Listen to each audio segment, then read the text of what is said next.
Yeah! Happy Friday, everybody. Welcome to Mad Gains. Hold on, I gotta turn this shit up. It's Friday. It's Friday the 13th. Naturally, I bring you guys the Freight Godfather. Ooh, yeah. All right, welcome to Mad Gains Live. I am Cassandra Gaines, your host. We have a lot of new people. Okay, I see you, Mike.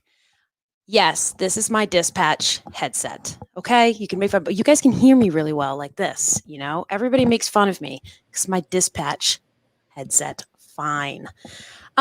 We are gonna have some very special guests. One guest you guys have never seen on the show. So he's a special treat. One is the Freight Godfather, who we all know, and we're gonna introduce to you a new pricing and operations model that you haven't heard anywhere else. So it's new for reals, not like marketing spin new. It's new for real. So we have 3 sponsors, but I'm excited about this. Okay, first, OTR Capital. Y'all know I love OTR Capital because they don't play games. So for my brokers, shippers, and carriers, actually, they don't play games with transactions, with termination fees. It's easy. They do the back office work. So they will treat you like a family. So OTR Factoring, reach out to Grace, and you have a bunch of people who are going to be in the comments. Andrew Teal is in the house and already admiring Ron's shirt, but not my shirt. Okay. I'll remember that, Andrew. Lean staffing. All right. Here's the thing about lean staffing. People hear about lean staffing. They know everybody uses lean staffing, but I don't think some people know exactly what to use lean staffing for. So I came up with a couple examples for you guys. So pay attention. A lot of back office work they can handle for you. So don't worry about hiring people. You can choose lean staffing instead. So POD retrieval, you've got data entry, customer service, you've got dispatch, and you have, debt collecting. I thought that one was a good one, and tech support. So reach out to my folks at Lean Staffing. They're all in the comments as well. So I have a special treat for you guys today. Hold on. Fucking hair's in my way all the time. Special treat. Swan Leap. All right. They've sponsored before, but Brad Hollister, the CEO, he has decided to give Madtropolis a very special offer. Hold on. I got to read what he sent me. He said that for Madtropolis members, go to the link that's in the description in every feed you have. Brian Parker's in the house. And he will give you guys 6 months free access to the TMS. 6 fucking months. 6 months, people. He's got a good TMS. It's not clunky. It's not old. It's already integrated with a lot of shippers. So hop to it. Go to the link after the show, not now. And that is my opening. So now I'm going to introduce you to our guests. We will pull up, how do you do like the little thank you? We've got new tech, so I'm not the one responsible for the tech. Welcome to the show. We got the Freight Godfather, and then we've got Ryan, who's new. Ryan, look, you're in a cabin, it looks like. Yes, that's confirmed. I'm in a cabin. Smart ass. Look at him. He's already proud of himself already. And where are you in this cabin? Like, are you in Wisconsin? I am. I'm in Wisconsin. When I used to work for Schneider, right around this time frame, the entire floor would be dead because they're out there shooting innocent animals. Is that what you're doing in your cabin too? I'm watching the innocent animals poop all over the lawn right now. We don't shoot them over here. So Andrew T wants to know, where in Wisconsin are you? I'm in Minocqua, Wisconsin at a place called Camp Kawaga, which my 4 sons go to. So just enjoying the quiet time up here, and appreciate you having me all by myself today with Rana. There's a lot of sarcasm there. One time when I lived in Green Bay, because I worked for Schneider, Andrew Teal will appreciate this, and so will the freight coach, Chris Jolly, because he's from Wisconsin as well. Have you ever been pheasant hunting? Pheasant, that's the bird, right? Yeah, pheasant hunting. Have you ever been? All right. So in Green Bay, I went. It was traumatizing. It was just like the Hunger Games. You like rent a spot. They drop the pheasants into a quadrant, They tell you where the pheasants are. They drop them right when you arrive. You're already drunk. I didn't do this. By the time you arrive, and you just shoot the things. And drunk. Oh yeah, everything in Wisconsin is being done drunk. And then the dogs go get the poor birds and bring them back. You literally have to do no work. It's a Hunger Game. And you did this for a transportation company? Schneider doesn't sponsor this after that type of rave review. I didn't do it. I didn't go quadrant killing pheasants. I just keep remembering that every time you guys talk about hunting and Ron with his chainsaw. So I guess we should get to the show. Ron, Freight Godfather, could you please introduce yourself for those few people who do not know you? I'm Ron. I've been in supply chain for about 30 years, all with large bottling companies, or canning companies, Nestle, Monster Energy, Stone Brewing, and Pabst. Very nice. And what beer are you drinking today? I'm drinking a non-alcoholic IPA today. Athletic Brewing. It's very good. I say no, not the. I'm not a fan of IPA. I drink pale ales, the Hefeweizens. Those are good. The IPAs, always good. Ryan, for no one here that has not had been in freight for as long as we have, they have not seen you yet. You are brand new on the screen. You're a new victim. So, could you introduce yourself? My name is Ryan, and I'm a Taurus. I like long walks on the beach. Yeah, exactly. Animals. Basically, we started a business called AFN, or Advantage Freight Network, I've heard of it. Built it to almost a little over $250 million, and sold it in October 2018. And I was lucky enough to have a relationship with Ron at one of his shipper businesses, and helped him manage his transportation. And where do you normally live, or is that cabin thing? Chris Jolly's cracking me up. Okay, sorry. The cabin, is that where you live permanently, or? I'm working on trying to get out of Illinois before it's too late, so we'll see. Oh my wife will disagree with me worse. Do you have a yacht? No, we have like a couple of ski boats if you're interested in learning how to slalom, though. Oh, I'm not a very good swimmer. We have someone here who has a yacht because they're pretty big time. I won't say any names. It's not Ron, not yet. Wait, Ron, do you have a yacht? No. No. For those of you who are wondering why we're here today, Ron has Ryan and I and a couple other people who were too fearful to join the show. We were involved in a unique idea that you guys are going to love to hear about today, that Ron created. Ron, could you tell us what got you to this idea and the lead up so people can have the background story? Yeah, I guess the short version, too many hours on airplanes. And for those of you that have been watching Cassandra's show for a while, we did the supply chain of beer and talked about cans. What a lot of folks probably don't know is that can manufacturers, because they're capacity constrained, that at certain times of the year, they'll actually cover each other. So if you're a customer of Wrexham, or was Wrexham, is now Ardagh, or Ball, or even MCC, or Crown Cork and Seal, when they run out, they'll actually make each other's cans. So you might have at certain times what was then a Wrexham can with a Wrexham logo that was actually made by Ball. And the reason they did that is they can maintain the capacity within the entire supply chain, the industry, and you can cover your capital costs by tapping into other people's capacity. They do it at costs that are consistent, so they don't touch each other's finances. They don't get into non-competitive or violate any NDAs. It's kind of something that's just known in the industry. Speaking of Wisconsin, dairy co-ops work the same way, to where you have individual companies that will join in a dairy co-op to take advantage of consistent manufacturing, consistent distribution. And a lot of time on planes. And one of the challenges I was having at this shipper was the fact that we had about 164 carriers. They were all fine. They did a good job. The problem was I spent just way too much time managing every single issue related to 164 carriers. Our on-time delivery rate was in the low 90s, which wasn't bad given the amount of deliveries we had. But frankly, I was up to 30% of my time just dealing with bullshit. So ended up on a plane actually sketching out an idea of could I create an aluminum can model with transportation companies.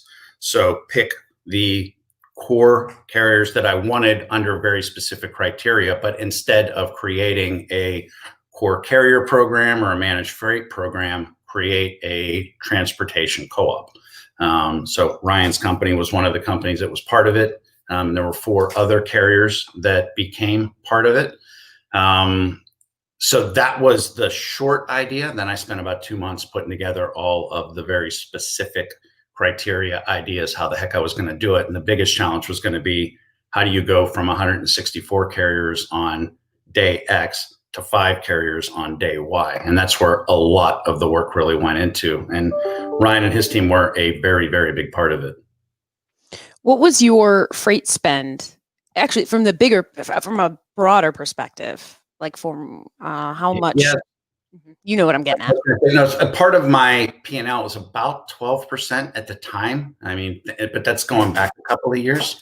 It was about 12% of my spend. It was about, at that time, 30 to 40% of my time, where at the end of the day, it wasn't putting product on the shelves. And that's where it was just really the disconnect. And I couldn't get it to increase just because the network was just too disparate.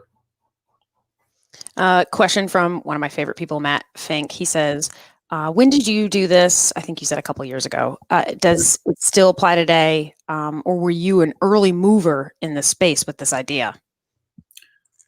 With this specific idea for freight, and I guess it's better asked to the 5 carriers that were working with me on it. We were the first ones to put together something like this because the specifics weren't just a core carrier program. It was more the carriers actually needed to work together. It was self-managed and self-owned.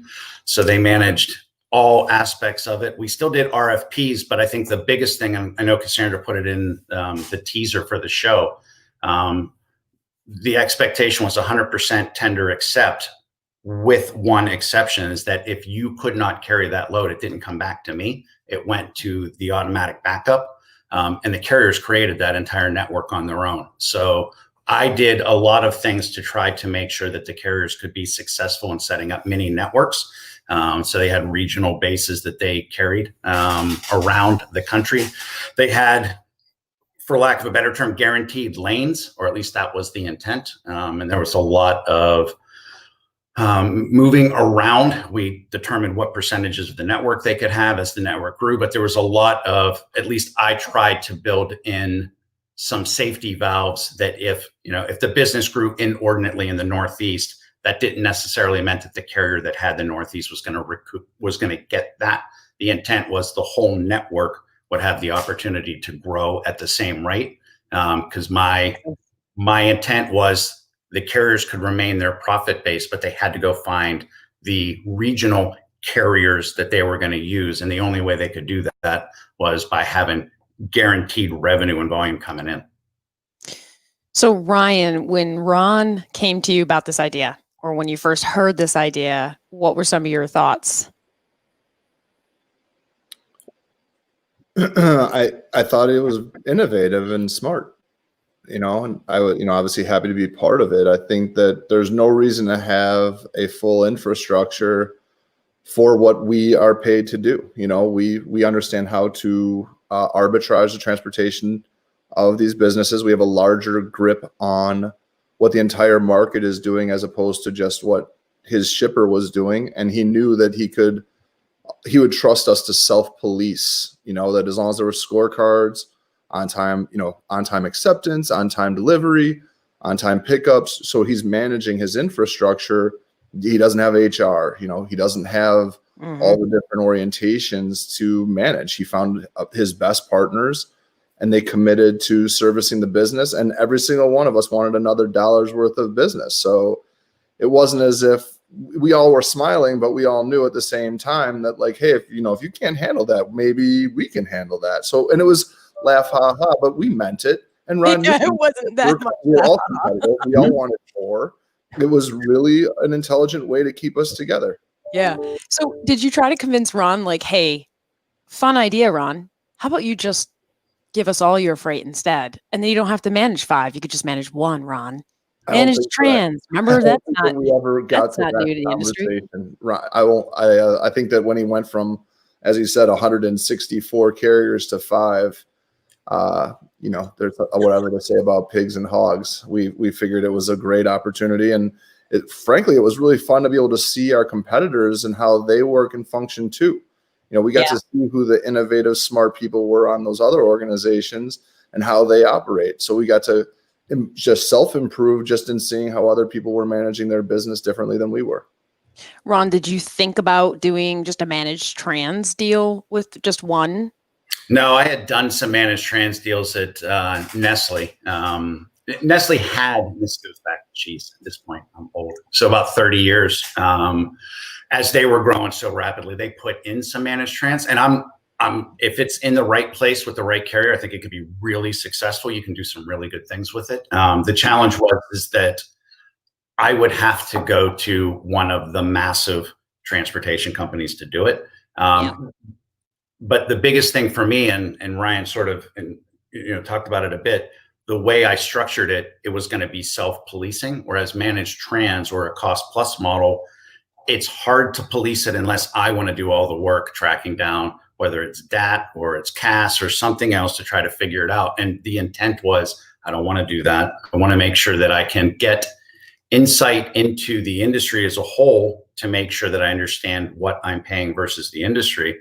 But I don't want to have to manage these guys, and they manage themselves. So we did a lot of different things that I think they were surprised about when I put it together, because the first meeting I put them all in the conference room, and there were owners and CEOs of the companies that came, and then told them that they were all going to work together and work together for me. And like literally we had quarterly co-op meetings where they all sat together and had to work on different problems that were coming up. They would give me industry insight as to things that were going on and then figure out how to solve them. So it was, the self-policing worked, and the one thing it that 100% worked. I personally experienced it. It was very cool. I think that having the backup carrier, and Ryan said it, we all want $1. So it was real quick. If somebody was going to be a little bit off on what the hell was going on in a specific lane or a couple of lanes, their competition would let them know it real quick. And we could figure it out because we had blind bids, or they weren't bids. They were just, this is what your rates are. So it's not an RFP. But if AFN's the backup on 30 different lanes and they come in at 8% lower than the primary, it'd be like, okay, what changed? But we didn't treat that as, AFN's trying to steal lanes. It was always what is AFN seeing on these lanes that's different in the marketplace that either we're not seeing or the primary's not seeing.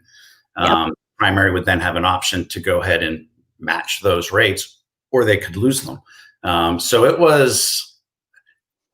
was pretty organic in the way that it moved. And it took me, just the top side KPIs, I went from 30% of my time to about 5% of my time, because I didn't have to deal with it anymore. My on-time delivery rate went above 97% within 6 months. Accessorial claims next to disappeared because folks were keeping it honest. Everything I wanted it to accomplish, it accomplished. And the biggest thing I wanted to accomplish was to get out of, and I realize this is an exceptional time as far as freight rate volatility, but I got out of a lot of volatile freight rates because I think these guys remember, I basically abolished seasons. There was no such thing as Christmas tree season, no more such thing as produce season, and you weren't allowed to talk about carrier shortages or driver shortages. So it worked, and it worked for several years.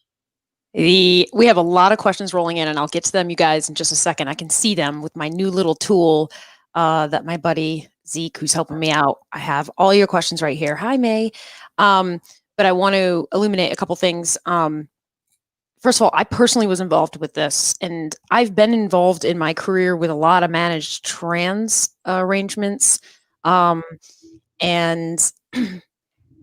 and it was interesting, Ron, to see the co-op arrangement, because the self-policing really did work. And it was we were all friends, but at the same time we would totally freaking rat each other out for stuff. And then Ron would literally, you're laughing, Ryan, but it's so true. But we would Speak for yourself. Speak for yourself. Ryan. So we would, you know, and then Ron would literally, you know, he took it as a team approach. I think we were all looking at it as like, yeah, that guy's nice and all, but I'll take his lanes any day this week.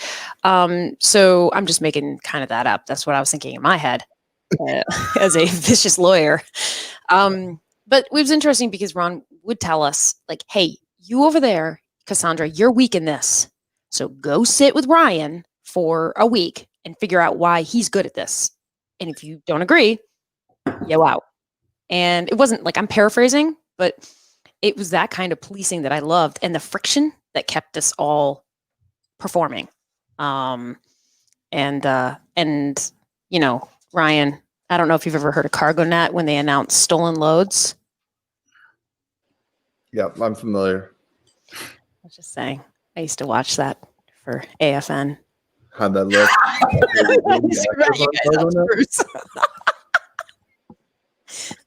All right, go ahead. Let me know my CargoNet statistics. I'd be curious. You could put that on here. Yeah, you guys were really good, actually. So we got to back up though, because we have a lot of questions coming in. First of all, Ryan, someone had a question for you. Robert, right? My buddy Robert. Is this a truckload co-op? And do you think this could work with LTL, Ryan? It was a truckload co-op. It was largely non-asset based. I think that it could work in LTL. I think that LTL is very disruptible right now. It is, while fragmented, not as fragmented and not as focused on. And, you know, again, Ron's freight has always been a way out before it cubes out. So there hasn't been opportunities for a lot of, added efficiency amongst shippers, but I think it's very opportunistic in LTL as well. But you got to have decent order size density. I think anything, you know, average order size should be 6, 7, 10 pallets in order to find real density. 1, 2 pallets those are tough shippers to partner with. Ron, yours, it was 100% truckload. You had no LTL, no any of that, Jazz? Tiny LTL and tiny air and ocean freight. Just we had one person that managed the whole thing. It just wasn't that big a part of it. So how did you two decide on a contracted rate? Because Ron would come to you and say, hey, in summer, when everybody's like getting drunk, we didn't run RFPs, but we ran two cycles for when the freight rates would be set. Basically, one was a summer rate, one was a winter rate, knowing that we had some seasonality. And I didn't go to anybody. I mean, my team would push out the spreadsheet because everybody's got a stupid spreadsheet. We'd go to the folks that were pricing it. But it was, I mean, I think about the RFPs I ran before this to what I was able to pull together after. I mean, it would be a 2-week exercise because you're not trying to drastically change things. You're just looking at some of the market changes within very specific lanes. But that bid exercise was not the first time we talked about it, because we had the quarterly co-op meetings, and then I had also scheduled top to tops with each of the 5 companies that would happen, you know, depending on various times. So there was a lot of communication more around what was going on in the industry than, you know, I'm bitching because you can't get out of Springfield for 13 loads and all the other crazy stuff. It just changed the conversation dramatically. So when the bids came in, there would usually be something that somebody was off on that just looked funny, but it was always in comparison to their backup. So then but the nice thing was I could literally get on the phone with AFN and whoever the backup was together and go, okay, my assumption was always, I don't distrust what you're telling me. So just tell me what you see that they might not see. And I always treat it as, look, if you can't do it AFN and make a profit, that's cool. They're going to take it. Like it's not, a business decision in that I always looked at my partners in the fact that they were companies that needed to make a profit. So we just need to figure out what that was. My thought was, I don't want you to get independently wealthy off of me, but I want you to be able to receive a profit that makes sense and can keep your company growing because we intend to keep growing. Mm-hmm. You don't want anybody to, go out and buy a cabin and retire and something and just live life. Thank you, Ron. I think I started skipping GlobalTranz. Yeah. So Ryan, how did you price truckload, or how did you decide and trust Ron and price this truckload flat rate? Because lately I've been reading some of the Andrew Teal keeps me up to date on all this stuff. I'm not cool, but he sends me all the articles on different companies' quarterly reports and financials. And a lot of the companies that have to honor the shippers' rates right now are taking a bath with contracted rates. So how did you know that wouldn't be you? Or when the spot market's low, Ron wouldn't just take back the freight and toss it back onto the spot market? I think that we were probably priced on the higher side. If Ron's being honest, we were always, fairly conservative on the markets we were servicing, with the idea of that it is 12 months. And, again, if you talk to the carrier and you explain that the shipper is a fair one, because most of these carriers know most of the shippers anyway, but if the carrier understands that the shipper is literally going to give you the freight year round, they will be stable with that rate. And if I pay the carrier faster than the shipper does, they're even more happy. If I'm managing their claims, they're even more happy. So I'm a great partner to my carrier first. And if I have the ability to be a great partner to my carrier, and I have the ability to say, hey, this company, Ron, is willing to guarantee me that he's going to keep this volume stable, weekly, not monthly, not like, hey, we're going to give you the business at the end of the month, not the beginning. A lot of these shippers, let's just talk about it. Those shippers sleep around. They're all looking for the cheapest price. And then they're going to say that you have 20% of it when you probably only have 10, but they're sitting there and they're playing the game and they're holding you and committing you to a rate. And then now, to your point, rates are through the roof, and every shipper is expecting these carriers to hold their ground. And by the way, Uber and companies like them that aren't trying to make money are keeping these rates artificially lower. So it's shame on them for putting these carriers in a position where they have to be so volatile with their rates and not treating the people with integrity that are sleeping around. Ron held his word. He was true to it. I knew he'd be true to it. And so we were willing to make that investment into him and his business and make sure that he shined. And, I obviously am rooting for his company to be successful, because if his team is successful and they can regulate what their pricing is, they know that the rates aren't going to vacillate the way some of these are now, where their business becomes bad because the shippers can't move the freight at the same price. Like that is incredibly opportunistic to a smart selling team. So Ron just made the job that much more simple, stabilized it, and everybody won with him. It was fantastic. I saw a really good question. It was a super good question. While I look at it, I have one more question to ask Ron. Ron, what kept you from being a freight slut? Well, actually, I think it goes back. I was going to add to it. I think that what did and what ties to Ryan, because it's interesting, he said it was a little bit on the higher side. It was on the higher side. If you compare if I could pay $1,000 for a lane and I might be able to get it on the spot market for $9.25 or $900. The difference was, though, I didn't have to grow my transportation department by building this. So I saved on labor dollars. I eliminated a significant chunk of claims that I didn't have to manage. My accessorials came in correct every time. So I didn't have to spend finance dollars in tracking stuff down. I can ensure I paid my carrier partners immediately based on the bill of ladings that came in. So I didn't have to track that down. I mean, so when you start to add up all of the different things, yeah, if I pay $1,000 for that load, that's just what I'm paying the carrier like day one, except then I've got all this back office and all this other weirdness that happens that people tend not to pay any attention to, that I eliminated it all. So my freight rates in total, which I track to the P&L, actually went down. So if you're a carrier, you're great because I've got a pretty consistent rate, and I've got, we were talking about it yesterday. For me, the easiest example is that we as a shipper ended up actually helping a carrier in Denver grow. They were a small mom and pop carrier. They were, a couple of tractors and 4 or 5 trailers. We kept them busy all year long. And what was nice is when rates would skyrocket because it was summer and they were going after bottled water or something. Nope. We kept paying our $1,400 because they knew that when rates were $100, they were still going to get their $1,400, and they were able to grow their business responsibility. And, we tried to be good partners that way to make sure that I wanted an entire fleet of these small regional carriers that, to Ryan's point, they could trust us because they knew that we would take care of them. And so being a freight slut might make you happy the minute you do it, but you're still going to go home sad the next day with your underwear in your purse. That was good. That was so good. And I'll tell you that one reason I've heard, because we do have a lot of supply chain folks watching today, probably the majority are supply chain folks actually, because I nagged the shit out of them to show up here.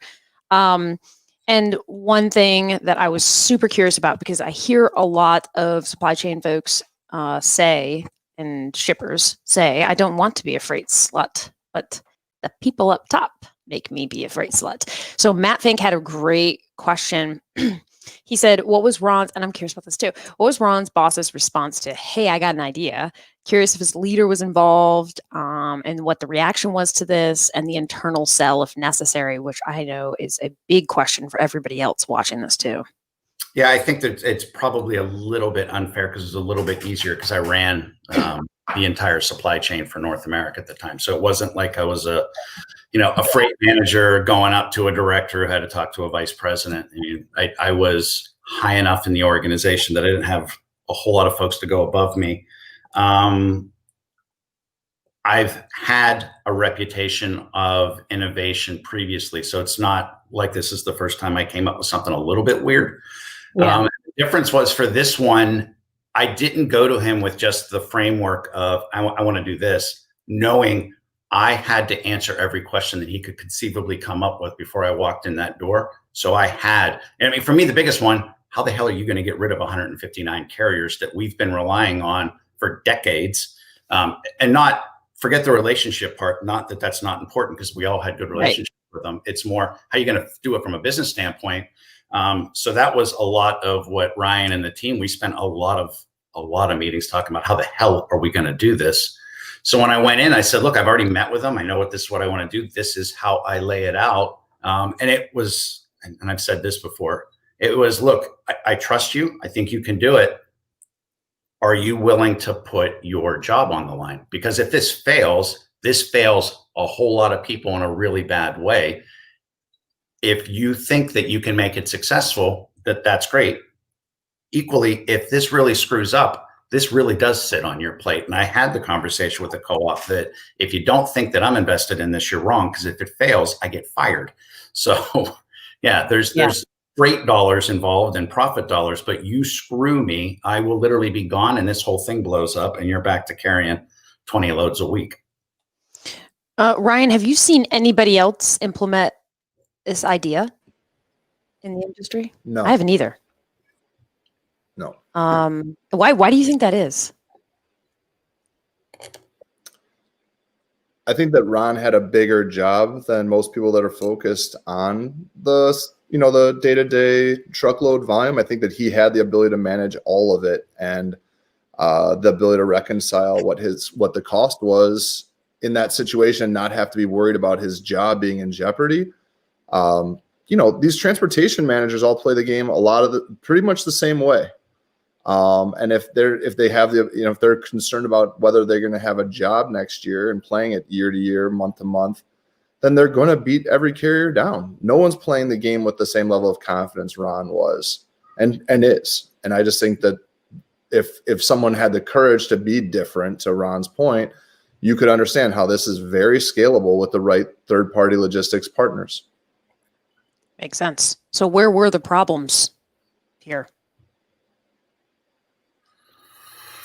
Well, the problems initially, frankly, was probably the first 30 days was just the without putting too fine a point on it, just the abject fear of how the hell is this going to work? I mean, this was a big enough deal that I got legal involved. We wrote 159 letters from the legal team that I signed, that we sent certified mail to the carriers. And, you know, some of the carriers were small, some of them were very, very big. And the tough part is you spend a whole lot of time about why, you know, why am I not involved? And, you know, and the answers were varied, but they were meaningful. And you put a lot of people that had a lot of business with us, unfortunately, in a position where that business was going away. But it was, I asked every single carrier to keep true to the loads that they were tendered. And for the most part, they actually did, which to give respect to the industry, they did exactly what they said they were going to do. But I planned for, because I remember it was March 1st, I planned for March 1st that, oh shit, we're screwed. Can you guys pick it up? And, you know, I know that the carriers and the co-op spent a lot of time doing okay, I've got 30 loads on the books now. I might have 300 loads on Monday. How in the hell am I going to pull this off? Yeah. That was tough. And the other parts is really, it's keeping it together. It was a lot of fun, met a lot of good folks, a lot of really smart folks. But it's a lot like herding cats when you got 5 different companies that all run very different ways, very different thoughts, very different focuses. Some, you know, AFN that eventually were going to be bought by somebody else. Some of them were public companies. Some of them were just had, you know, asset-based. They wanted to grow their trucks. So very different views on what they wanted to do from a business. And then you've got to do it to where they're in sync on what I want to do. And I think one of the biggest challenges, and you mentioned it, I was pretty steadfast in that if you did something better, so if you as legal, I mean, you became the legal benchmark for everybody, and not everybody liked that, but it was also, you know, somebody did something better. It was like, okay, I just want this way because this makes my life easier. And you guys are shit. I don't want to do it this way. Yeah. And one question popped up from the freight coach, Chris Jolly. He says, and I was curious about this too, Ron. What are the differentiating factors eliminated in the last 5 providers? Like what separates the top 10 from your 5 that you selected? Yeah, 5. This is really terrible. 5 was, I didn't go into it with the thought of I want 5 or 3 or 10. What really, when I started to sketch it out and what I wanted a criteria, and the criteria led me to 5 versus I get to 5. So I wanted companies with which I already had an incredibly good customer service level. So they were already on time. They were already very good at managing things like claims, like accessorials. So those must-haves were there. They had the ability to scale to the need I needed them to scale. I wanted the ability to have access to the top leaders or the top decision makers. So I didn't necessarily have to sit down with the owner or the CEO, but if it was the COO or the head of carrier sales or whoever it was making the decision, I wanted to be able to tap into them if needed. I wanted to make sure that they're, from a technology standpoint, that they were leading edge versus a follower. So, I mean, those were the things, and it ended up being 5. And I will admit I was biased towards, I wanted non-asset based, because I didn't want to deal with the issues of asset based around someone trying to, you know, move their freight to a different part of the country or something else. I wanted them to build small regional networks within their own portfolio of the business.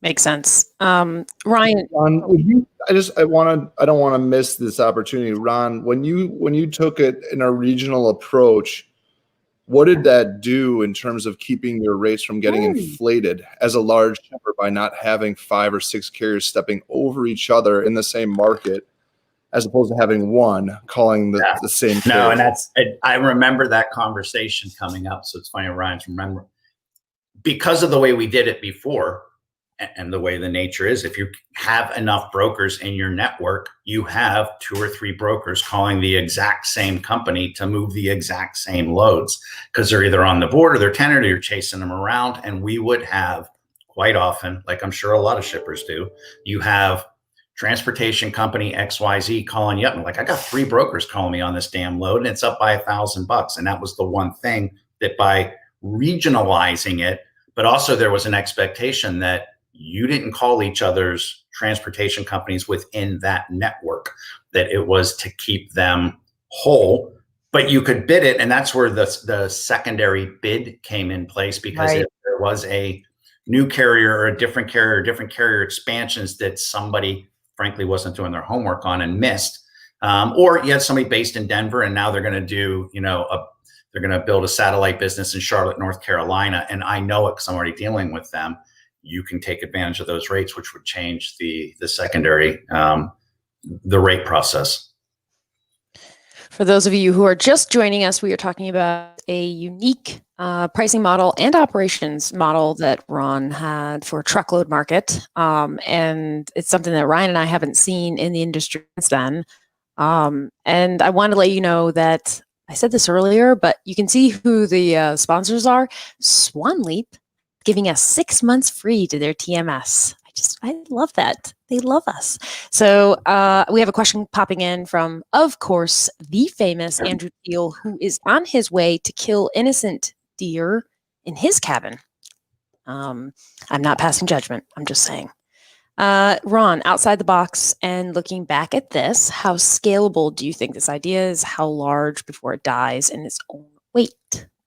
I think looking back at it, the size that it dies under its own weight is really dependent on the shipper's commitment to it. I was fiercely committed to it and watched it grow pretty significantly over a couple of years.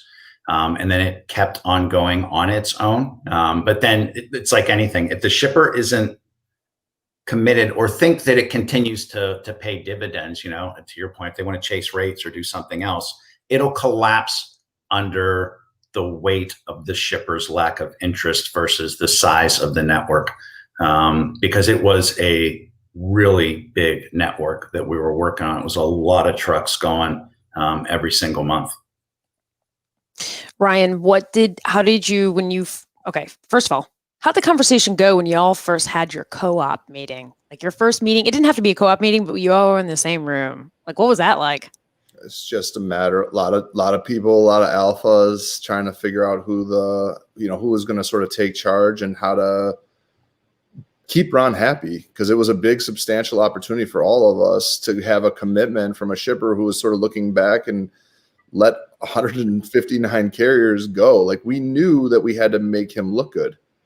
We knew we had to be successful. We knew that he trusted in us, and we were going to trust him back. So, again, like not having his freight on the DAT, what were my claims percent? What was my theft? What was all these percentages happened better because he knew that we were going to take care of his freight and give it to the appropriate carriers. We weren't going to have someone who was shopping it and would have a few cents cheaper on the DAT so that we could, make a few more dollars in the short term. We were resourceful. He knew it. He was resourceful. We knew it. So it's a match made in heaven. Oh my God. Okay. The bromance has to stop, because I need now Ryan to pick on Ron and Ron to pick on Ryan, and then it'll make my show more fun for me.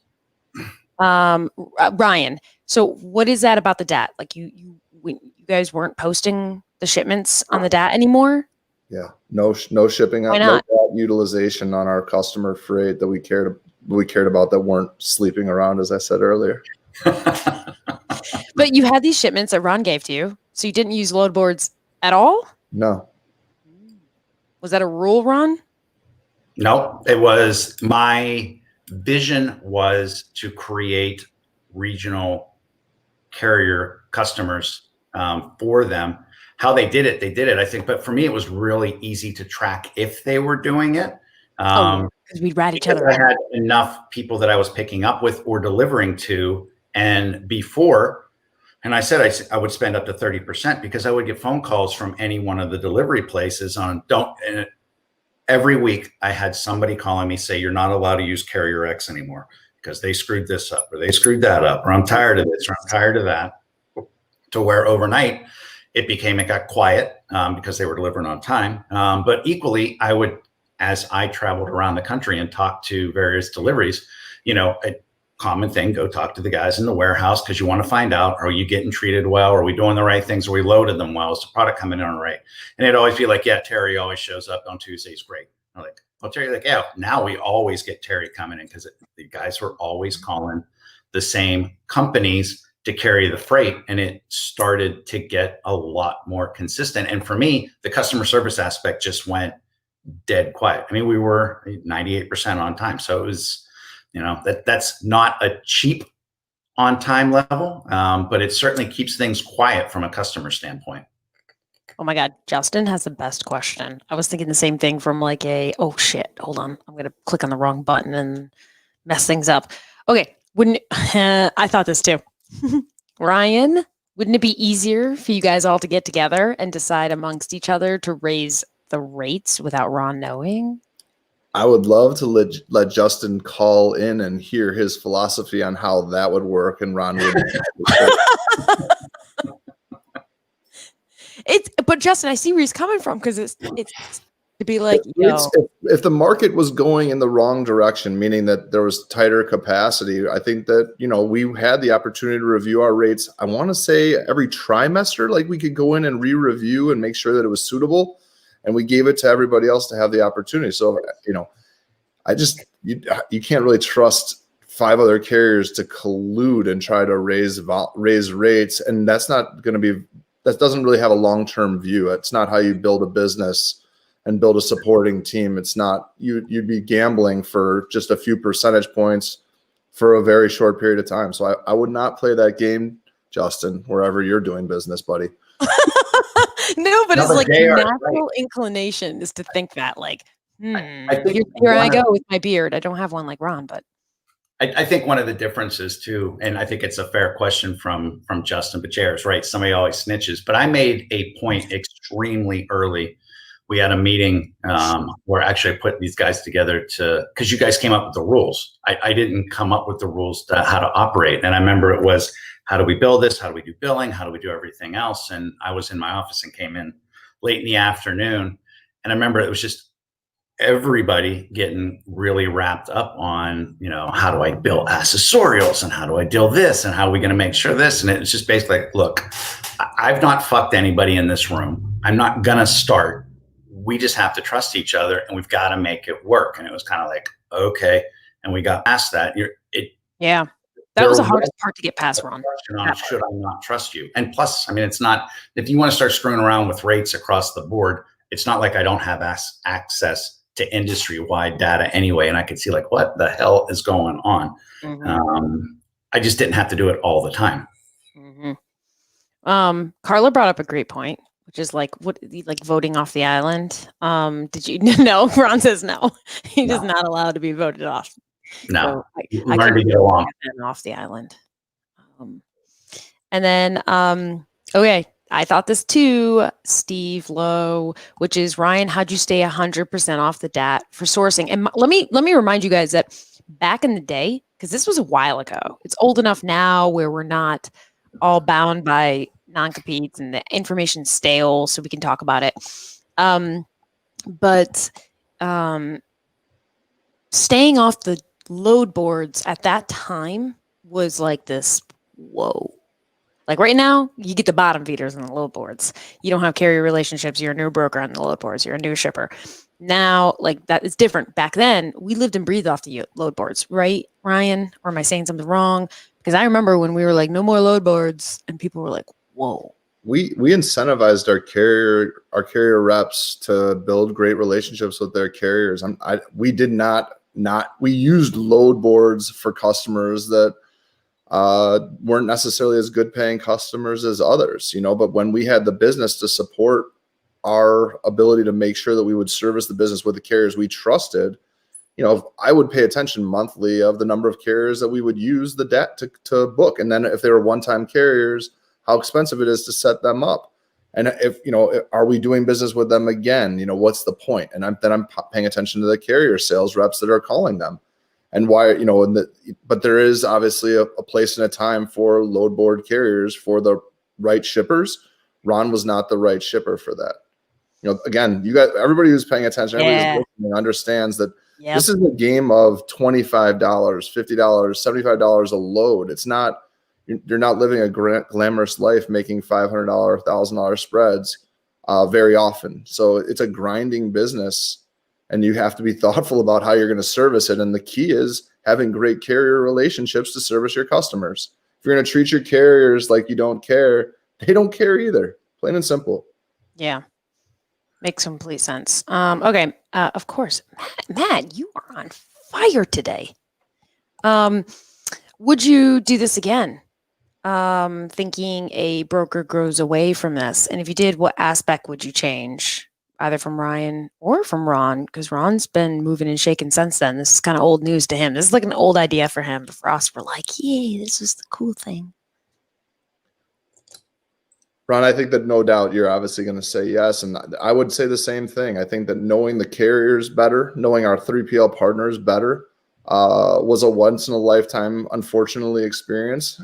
Can we do it again? Certainly. But, there's a lot of competitors out there ready to eat their young right now. I mean, the market is really, really tough, and there's not a lot of carriers out there that are making money, or brokers for that matter. So I'm not sure how that looks with some of the competitors that are in the landscape today, but I would certainly give it my best effort to help a customer out that way and try to work through a philosophy that gives them a better long-term view. And if I can explain that, if GDP's, if 10 cents of every dollar is transportation and I can do it for 5, then you shouldn't look back unless you're managing a super regional landscape. So, I think that those are good ways to sell it. And again, Ron got the ability to tell his sales reps that are out selling to retailers, hey, I've got this at this price per can, this price per bottle. And as soon as if you sell above that price, I've got you covered. It makes money. Like, a sales team really appreciates understanding where the opportunity to be profitable sits. And I'm sure all of Ron's shareholders would agree. To a few of you who are still launching questions about the load board, I want to tell you guys that some people ratted each other out when they saw Ron's freight on a load board. Some people. It wasn't me. I didn't. Yeah. Because I'm a lawyer. I'm not on a load board. How would I know? So the next question, Ron, we have to back up a little bit. Ron, again, why do you think this idea has not been anywhere else? Ryan and I haven't seen it. Anybody else who's watching this hasn't said, like, I did this, you guys just rebrand. Nobody's saying. I think the difference for when I put this together, this wasn't a carrier-based initiative that they were coming to sell an idea. And usually, it's selling, whether it's managed freight or it's different things. And those are all good. This was really reliant on me as the shipper, because I wrote the rules. I brought in the carriers and I said, do you want to work within this framework? Mm-hmm. And it was mutually beneficial. So it worked.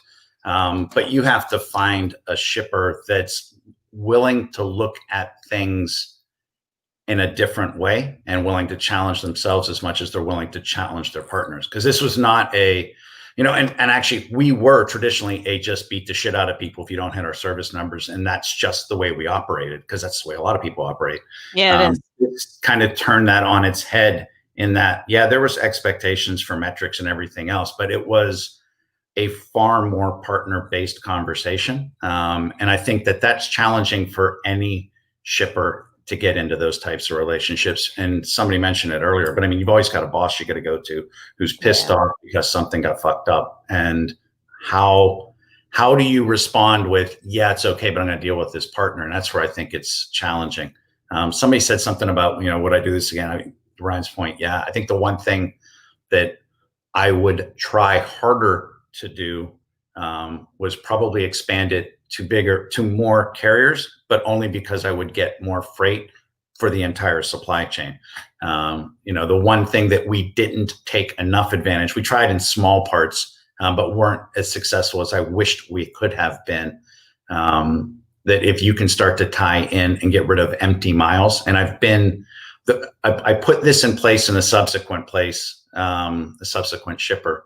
And we tied a lot of inbound freight and then outbound freight. So that kept the empty miles down, which really, really managed my prices a lot better. But it also broadened the amount of carriers that my broker partners could find, because they knew they were going to keep moving, and we became a shipper of choice, because we would have outbound freight for them. We treated them well as far as getting them loaded, making sure that they could keep their detention down. So that's probably the one thing I would do, is actually spend more time trying to broaden the approach to make it more beneficial for my partners.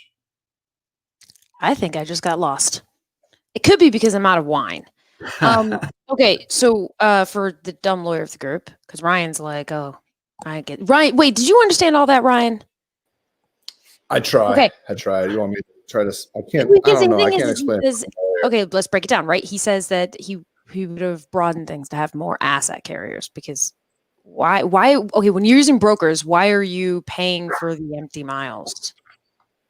No, I want to get rid of, because you pay for everything eventually. I mean, there's a profit margin. So if you're a company and your profit margin, whether it's 2% or 30%, I don't care. That's the way your business works. But if empty miles are happening, those are non-value added miles, which means nobody's earning on them. So if I can get rid of them, you earn on them, which means if you've got less trucks moving, less drivers moving, I can control my costs. And that's what I did at a subsequent ship, where I had loads from the Pac Northwest that would load with stuff for me, drop off for me, and then get outbounds going east. My rates went down because I was handling more parts of the truck. So the carrier was able to control their rates better because they got guaranteed business. And then the broker controlled my rates better because they got better rates from the carrier. Makes sense. That makes a lot more sense. Sorry, I'm not as experienced as you guys in this stuff. To me, this was a once in a lifetime idea that I was involved with, and I thought it was so cool. And I haven't seen something yet like this. Ryan, what other areas, like if you were still in freight and you were to pitch this idea to other shippers, what would be the ideal freight that they would have? Obviously, it'd be truckload.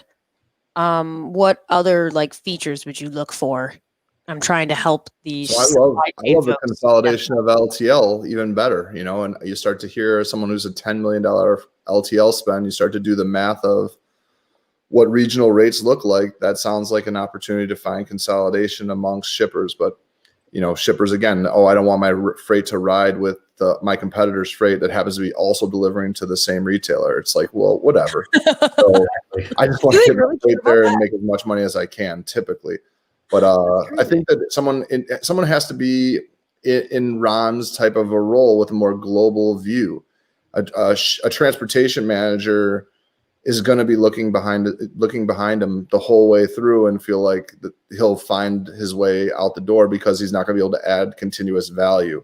Ron reconciled the initiative and understood that he was creating more value to his time and therefore to his organization. You know, and I just think that that's very resourceful, and anybody who's running a good team understands how to pull resources from other places that's mutually beneficial. I mean, that's what he did. He basically pulled on us to be a thoughtful resource alongside of him as a thoughtful resource, where 2 and 2 clearly equaled 5 or 6. And I just don't, it seems simple to me, but I think that most shippers don't really have as close of an eye on logistics as they probably should until it's like, now I've got a real financial issue. I've got competition. I need you to come in and drop rates. When the smart boss might come in and say, hey, I actually want you to pay more. And then when we pay more, we'll have better service. We'll have less chargebacks. Yeah. We'll have less claims. We'll have less problems. We'll need less people. So it's, you know, it's just sort of how you do the math. And Ron's just thinking a little bit with a better macro view than most shippers that are out there. Our friend Andrew Teal. Ask Ron about eliminating LTL as a mode. Oh, do tell, Ron. Do tell. No, that's a good Andrew and I argument. That's another show or another day. I'm getting blinded here. I know, and I love it. Are you even going to give us like a little bit for those of us who are like, oh, okay, we'll do another show then. And then May had a good question for you, which is, oh, this is juicy. Ron, I love you, May. You're like stirring the pot. Ron, it sounds a whole lot like what Convoy is trying to pitch with their new program. What is your feedback on that? Well, I think anybody that's watched your show for a bit knows my feedback. I think what they're trying to do is they're at least trying to be clever. And I think the one thing, and I told Dan this when I talked to him, what makes him unique as a CEO for a carrier is that he's actually listening to the shippers and trying to come up with answers to shippers' problems. And that's where I absolutely agree with that approach, because when I did the co-op, the entire carrier business, those 5 carriers worked to try to solve my problems. And in a lot of cases, they told me what my problems were because they were doing them. And I was able to validate that, yeah, this really is a problem. Let's go solve it. And that's where, with the guaranteed primary, it makes sense in that there's enough shippers that have said that the RFP process is a problem. I eliminated it through the co-op. I didn't have to do RFPs anymore because they were not value added. They took too much time. It was just, we can have a conversation about rates, not a blind RFP. It's very different. It's like Ryan said, if something happened in the network, like this year, that would be a conversation like, holy shit, we can't survive if we keep doing this way. Your customers are going to suffer. It's like, that's a practical conversation. That's not a, hey, I'm getting screwed by this broker, because I'm not. I can see what the rates are doing. But equally, and I can tell you there's one carrier that was supposed to be on here today, that when rates dropped pretty precipitously outbound California, they came in and they literally did a give back on like, look, I'm just going to be honest with you. You would take care of us and have taken care of us. We're just going to show you here. And actually they credited us a pretty significant amount. And I didn't push them. It wasn't anything. It was like, look, if you treat people right and fair and actually as business partners, not just, in words, if you treat them fair, then usually I think karma will come in and you'll be taken care of. And, when I was there, all 5 of those carriers were still there. And it's not that it wasn't all, roses and not fights and everything else. We still had arguments and things still went sideways. But I think the difference is that we could at least have arguments and disagreements on the business, as opposed to that underlying, I'm going to screw you on rates or this, that, and the other. It just, those things really went away. It was just more of, they were business issues as opposed to cost issues, which for me is probably the biggest thing. Yeah, makes sense. Next week, Ron, next week, thanks to you, we have a surprise show. We are going to talk about how brokers and carriers vet shippers and the best way to go about that. That was Ron's idea. Thank you, Ron. And if anybody hasn't noticed, Ron basically runs this show. He got Ryan out of retirement. So thank you for joining us, Ryan. Hold on, let me do my closing.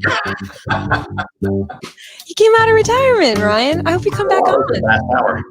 I think this is going to be a very popular show. I'm really happy that we talked about this. And I hope that somebody comes back and says, we did Ron's idea. And people, you can hire Ron to help you do this stuff. I know, Ron, I'm making you feel uncomfortable. Happy Friday. Don't kill too many animals this weekend. All right, take care. Let's end the broadcast.